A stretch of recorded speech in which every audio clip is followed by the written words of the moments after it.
আজকে সকালে কাজ হচ্ছে, এক্সকাভেটর নিয়ে আসছি।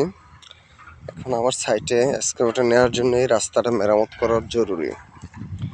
তো সকাল থেকেই কাজ করাচ্ছি, রাস্তাটাকে একটু চড়া করা লাগতেছে এবং বিভিন্ন যানবাহন ম্যাটেরিয়ালসের গাড়ি নেওয়ার জন্য এই রাস্তাটাকে প্রশস্ত এবং যে প্রোটেক্টিভ করা প্রয়োজন।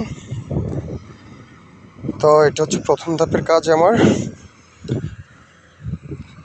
তার পরবর্তীতে আপনাদেরকে দেখাবো প্রজেক্টের কাজের ধরন এবং কিভাবে কি করা যায়, কি হবে।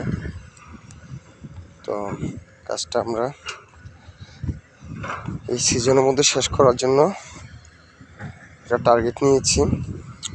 আর জায়গাটা নতুন জায়গা, আশেপাশে হচ্ছে সব মাছের ঘের, হ্যাচারি, এগুলোতে সব মাছ চাষ করা হয়, বিভিন্ন প্রজাতির মাছ, বিভিন্ন ধরনের মাছ। এই যে টাওয়ারগুলো দেখতেছেন, মূলত হচ্ছে যে সামনে যে টাওয়ারটা আছে, এই টাওয়ারে রিভার ব্যাংক প্রোটেক্টিভের কাজ করা হবে এখানে, যেন এর পাশে একটা নদী আছে। এগুলো ধাপে ধাপে আপনাদের সামনে নিয়ে আসবো। ধন্যবাদ।